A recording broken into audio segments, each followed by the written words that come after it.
สบายดีพี่น้องปองไปวันนี้จะมาเล่าเรื่องความจริงให้ฟังเนาะช่วงสมัยอยู่บ้านตอนนั้นไปซิกเบ็ดปลาพันธุ์นะโอ้ได้ปลาพันธุ์บากหลายๆเวลาเอาไปซิกเบ็ดนั่นเนาะเอาไปไงมักฮีนอยู่ในน้ำนะมันมีตะบงน้อยๆเลยมันติดแปะอยู่บนนั้นมักฮีนนะบนไข่นะมันคือตะดวงน้อยๆนะเอาตัวนั้นแหละมาเสียบใส่เบ็ดเนาะคันเบ็ดก็ประมาณแมตปลายนี่แหละเล้าดีๆเอาไม่หกนะแล้วก็ใส่ซื่อน้อยนึงเนาะแล้วเอาไปลอยอยู่บนนั้นอยู่บนหาดนะอยู่บนมันมีมักฮีนลายเลยอยู่บนหาดนะแล้วเวลาเขาเสียบใส่แมงไม้ติดอยู่มักฮีนแมงบ้งนะ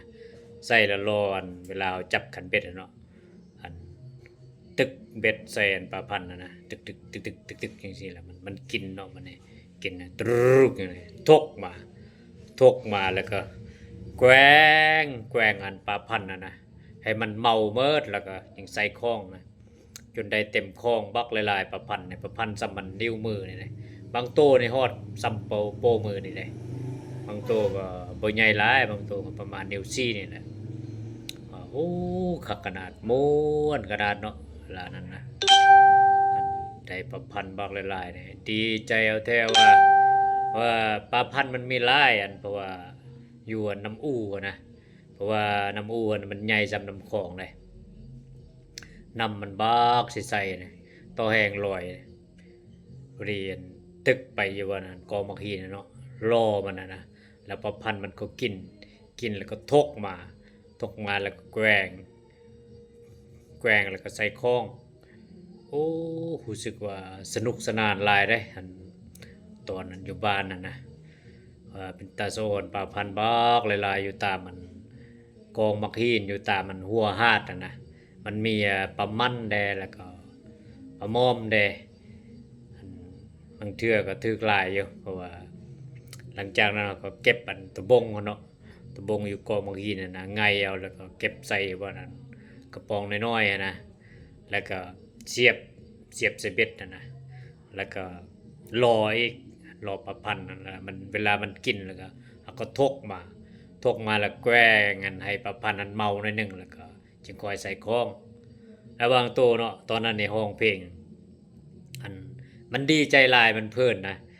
เวลาเอาตึกแดนปลาพันธุ์นะตึกแล้วก็แกล้งอย่างซี่แหละให้มันเมานะแล้วก็ห้องเพลงไปนำเสินพยายามกกมะขามบ้านนายกินแล้วเจ็บท้องไปขี้ตามถั่วทุ่งนา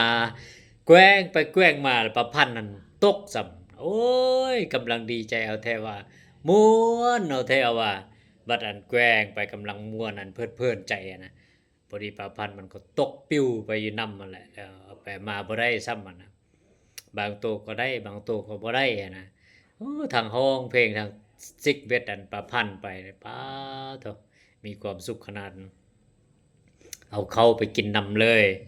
เวลาเอาได้มาเต็มคลองอย่างก็เนาะเอาก็มาดังไฟอันนี้นั่นแหละก็ปิ้งแล้วก็มกแด้แล้วก็แกงใส่บังไม้หกนะใส่แล้วก็กินแบบกินข้าวปลาอยู่แคมน้ำมันแบบพลานฮีนั่นเลยนะป้อตัวมีความสุขขนาดไว้คิดแล้วเห็นภาพเลยเนาะนี่นะว่า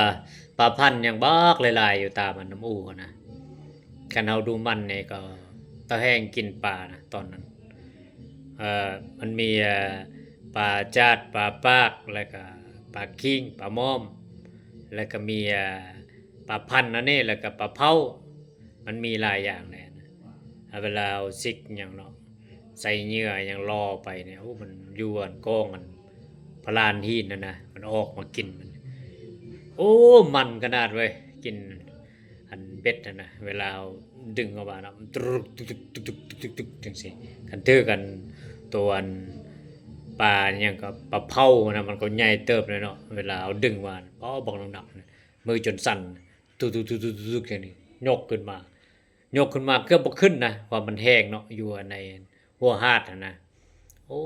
ตัวนั้นคือว่ามันดีขนาดป้า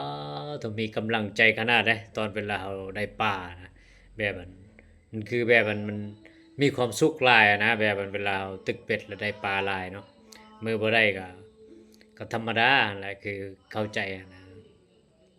โอ้ปลาช่วงเวลานั้นเนี่ยโอ้บักหลายๆอุดมสมบูรณ์ดีเด้น้ำอูอะนะอันได้ปลาพันธุ์บักหลายๆแล้วบัดนี้มามกอะหรือว่ามาปิ้งอะหรือว่ามาแกงกินเนาะโอ้คักขนาดว่าคิดแล้วอันคิดฮอดบ้านเกิดเมืองนอน อันแม่นผู้ใดได้เคยอันไปซิกจังซั่นนะอันคอมเมนต์มาได้เด้อครีเอเตอร์มือใหม่ฝากกดไลค์กดแชร์